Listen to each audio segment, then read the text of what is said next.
Jangan lupa, selain anak Anda itu mempunyai telinga, anak Anda juga mempunyai mata. Artinya, Anda bisa menasehati anak Anda ini, itu, tetapi jangan lupa Anda juga harus mencontohkan sesuatu yang bisa dilihat oleh anak Anda.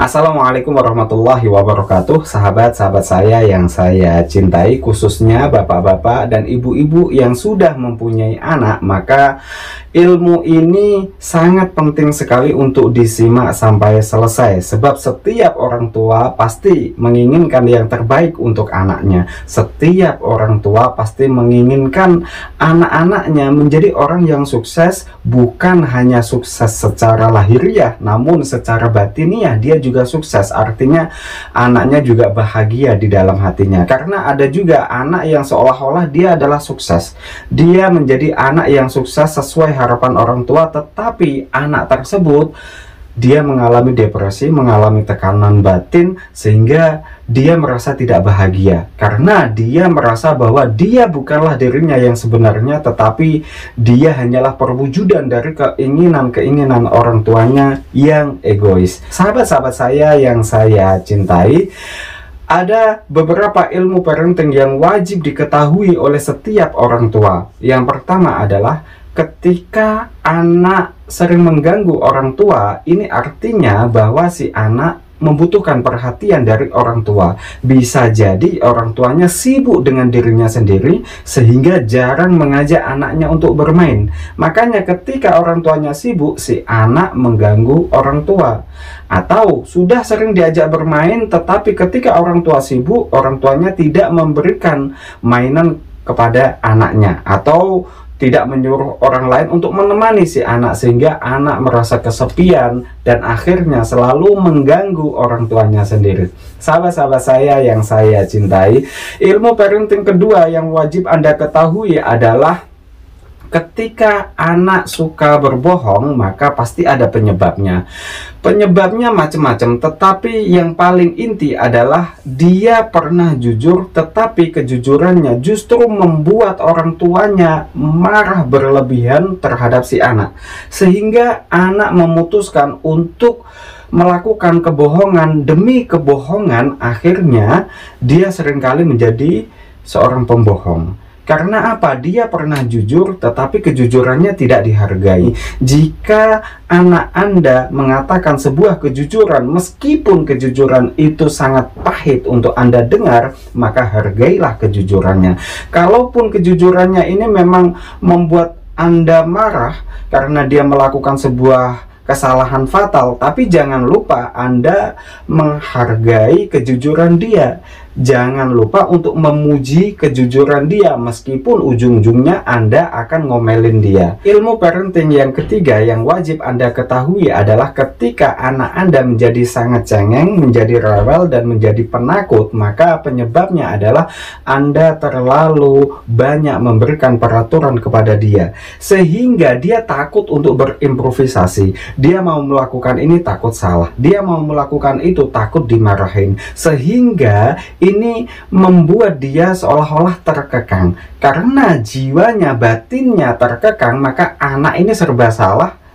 Maka cara dia meluapkan emosi dia, cara dia meluapkan ketidaknyamanan batin dia adalah dengan cara rewel tersebut. Ketika anak Anda menjadi seorang yang sangat penakut sekali, ini biasanya Anda sering menakut-nakuti dia. Nanti kamu akan digondol hantu atau macam-macam. Ini seolah-olah baik karena anak menjadi diam, tetapi efeknya jangka panjangnya ini buruk. Karena apa? Anak menjadi penakut, anak menjadi keberaniannya ini menjadi berkurang. Makanya sebaiknya jangan gunakan hal-hal atau perintah-perintah yang efeknya itu justru tidak baik ke depannya. Sahabat-sahabat saya yang saya cintai, ilmu parenting yang wajib Anda ketahui nomor 4 adalah ketika anak Anda dibully oleh temannya, dan dia diam saja, tidak mau membela diri, ini disebabkan karena Anda pernah memarahi dia di depan umum,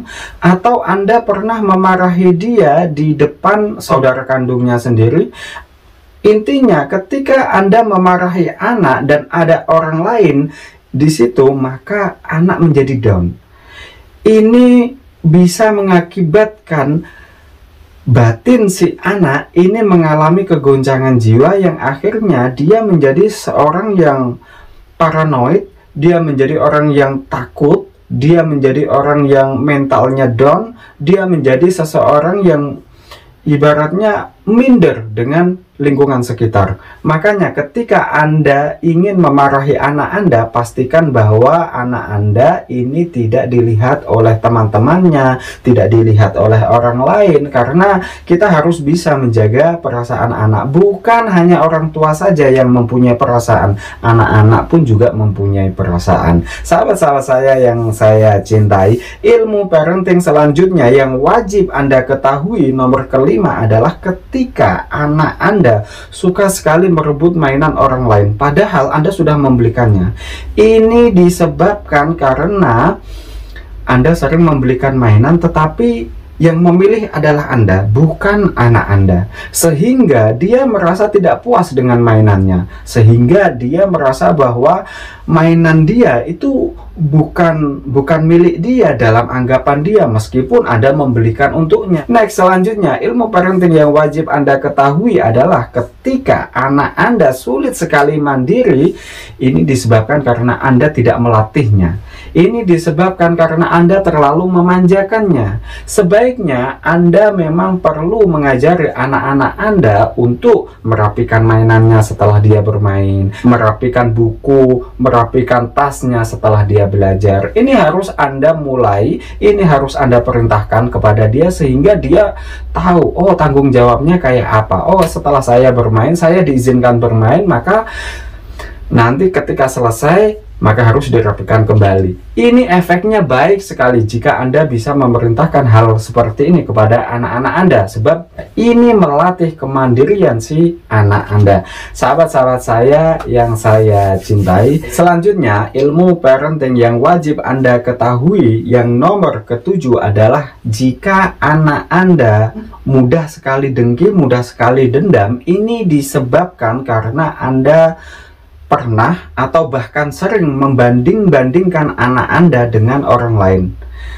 Jangankan Anda bandingkan dengan orang lain, Anda bandingkan dengan saudaranya sendiri pun ini bisa mengakibatkan anak mempunyai rasa dengki.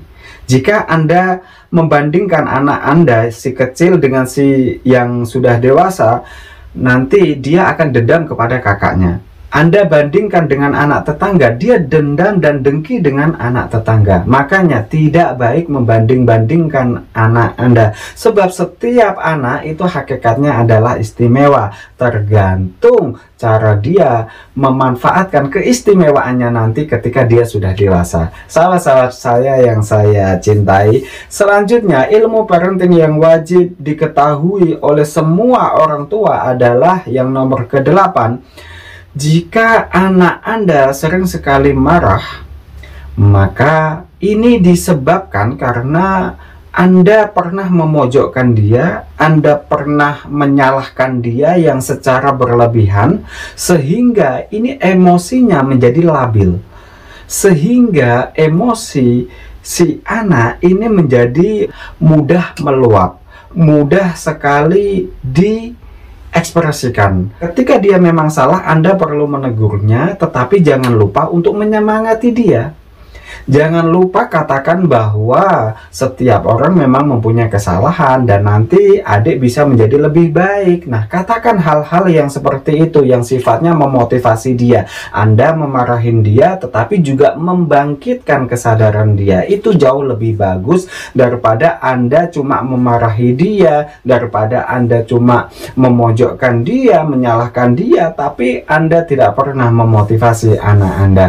Sahabat-sahabat saya yang saya cintai, ilmu parenting selanjutnya yang wajib Anda ketahui yang nomor ke-9 adalah ketika anak tidak menghormati perasaan orang lain, ini disebabkan karena Anda jarang sekali menjelaskan ketika Anda menyuruh atau bahkan ketika Anda melarang. Kenapa Anda melarangnya? Alasannya apa? Ini bisa menumbuhkan kepekaan dia. Kalau Anda menyuruh, melarang, dan Anda tanpa menjelaskan kepada dia, maka dia tidak tahu alasannya. Kepekaan dia ini lambat tumbuhnya. Kepekaan dia ini sulit untuk berkembang. Makanya perlu sekali menjelaskan kepada anak ketika Anda melarang atau bahkan menyuruh sesuatu. Sahabat-sahabat saya yang saya cintai, next selanjutnya ilmu parenting yang wajib Anda ketahui yang nomor ke-10 adalah ketika anak kurang terbuka terhadap orang tua. Ini disebabkan karena orang tua biasanya suka sekali membesar-besarkan masalah kecil. Misalnya dia habis menjatuhkan gelas. Kalau ibunya marahnya berlebihan, maka kelak kalau si anak ini melakukan sebuah kesalahan lagi, dia akan tertutup. Dia tidak mau bercerita kecuali kalau didesak. Makanya melatih anak supaya dia terbuka, bahkan sampai dia dewasa nanti kalau ada masalah dia mau cerita kepada orang tua, adalah ketika si anak menceritakan sesuatu, mengatakan sesuatu, dan meskipun apa yang dia katakan ini memang tidak enak untuk dirasakan, memang dia melakukan kesalahan, ya setidaknya jangan sampai Anda memojokkannya. Sahabat-sahabat saya yang saya cintai, the last but not least, ilmu parenting yang wajib diketahui oleh semua orang tua adalah jika anak berperilaku kasar, maka ini disebabkan karena dia berada di sebuah lingkungan di mana lingkungan ini memang seringkali menunjukkan perilaku yang kasar. Bisa saja dia berkumpul dengan teman-teman yang salah, atau dia menonton sesuatu yang dimana tontonan ini menunjukkan adegan-adegan yang kasar, adegan-adegan yang mungkin menyakiti orang lain. Makanya banyak sekali sekarang film-film kartun, tetapi justru di dalam adegannya itu seringkali ada tindakan yang mungkin tidak sebaiknya untuk ditonton oleh anak-anak. Makanya ketika anak Anda sedang menonton TV, maka sebaiknya Anda dampingi, dan ketika ada sebuah adegan-adegan yang mungkin tidak perlu ditiru, itu Anda jelaskan langsung kepada anak Anda. Dan juga ketika anak berperilaku kasar, ini biasanya juga karena orang tuanya sendiri memberikan sebuah contoh yang kasar. Ketika anaknya salah, orang tuanya menghukum anaknya dengan cara yang kasar, maka anak ini juga akan meniru kebiasaan orang tua. Dia akan meniru sesuatu yang apa dia lihat. Jangan lupa, selain anak Anda itu mempunyai telinga, anak Anda juga mempunyai mata. Artinya Anda bisa menasehati anak Anda ini, itu, tetapi jangan lupa Anda juga harus mencontohkan sesuatu yang bisa dilihat oleh anak Anda. Jika Anda menginginkan anak Anda ini adalah orang yang jujur, maka contohkanlah kejujuran kepada dia. Jika Anda ingin anak Anda itu penyabar, maka contohkanlah bagaimana menjadi seorang penyabar itu. Sahabat-sahabat saya yang saya cintai, semoga bermanfaat. Cukup sekian dari saya. Wassalamualaikum warahmatullahi wabarakatuh.